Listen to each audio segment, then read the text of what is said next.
বিসমিল্লাহির রহমানির রহিম। 10 minutes running স্কুলে সবাইকে স্বাগতম।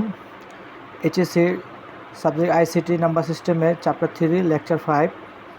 আজকে আমরা শিখব দশমিক থেকে হেক্সাডেসিমেল। আমরা লাস্ট দুই ক্লাসে শিখেছি আমরা এই দশমিক থেকে বাইনারি, দশমিক থেকে অক্টাল। আজকে শিখব আমরা দশমিক থেকে হেক্সাডেসিমেল কীভাবে প্রকাশ করে। আমরা বলেছিলাম যে দশমিক থেকে কোনো সংখ্যা প্রকাশ করতে গেলে আমাদের ওই সংখ্যার বেস দ্বারা ভাগ করলেই আমরা দশমিক থেকে ওই সংখ্যা রূপান্তর করা যায়। সেম আজকে আমরা দশমিক থেকে আমরা হেক্সাডেসিমেল প্রকাশ করব। সেম আগের মতো আমাদের এটা হলো পূর্ণ সংখ্যা, এটা হলো আমাদের কি ভগ্ন সংখ্যা। তো নিয়ম অনুযায়ী আমাদের এই পূর্ণ সংখ্যাটাকে আমরা হেক্সাডেসিমেলের বেস দ্বারা ভাগ করব।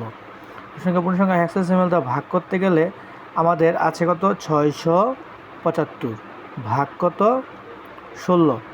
75 ভাগ 16 ভাগ করলে আমরা পাই 42। কত পাই 42। এখন যদি আমরা এই 42 আর 16 গুণ দিই, 16 যদি আমরা গুণ দিই কত পাবো 42 গুণ 16 কত পাই আমরা 672। কিন্তু আমার এখানে আছে কত 675, তাহলে কম আছে কত 3 হলো আমাদের এটার ক্যারি সংখ্যা।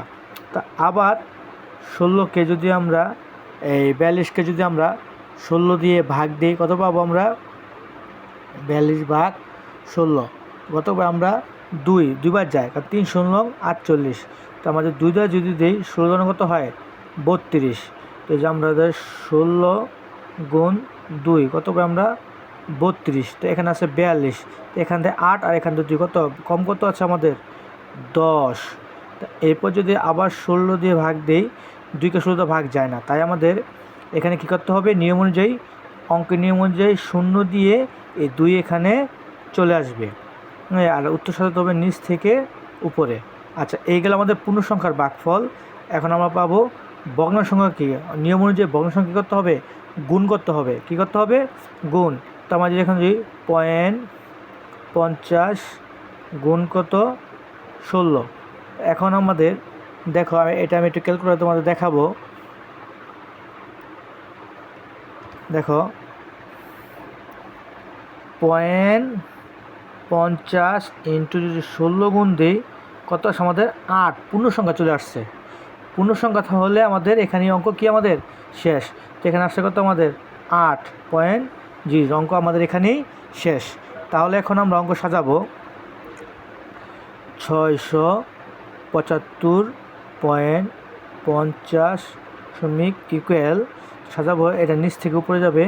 তো 2 এই যে 10, এই 10-এর মান হলো এ। 10 মান কত আমাদের এ, এটা এবার পাশে লিখে দেবো দাগ দিয়ে না, এখানে আগে পাশে লিখে দেবো এ। তো দেখবো 2A3। হ্যাঁ, তো এই হলো আমাদের দশমিক থেকে হেক্সাডেসিমেলে আমরা প্রকাশ করে ফেলেছি। এখন তোমাদের বাড়ির কাজ থাকবে, তোমরা 1225কে তোমরা আমাকে দশমিক থেকে হেক্সাডেসিমেলে প্রকাশ করে দেখাবে, করে আমাকে কমেন্ট বক্সে উত্তর জানিয়ে দিবে। আসসালামু আলাইকুম, সবাই ভালো থাকবে। অঙ্ক যদি কোনো কিছু যদি অবুঝ থাকে, বুঝতে না পারো আমাকে কমেন্টে জানাবে, ইনশাআল্লাহ আমি তোমাদের বুঝিয়ে দিব। আসসালামু আলাইকুম, সবাই ভালো থাকবেন। সঙ্গে থাকার জন্য ধন্যবাদ।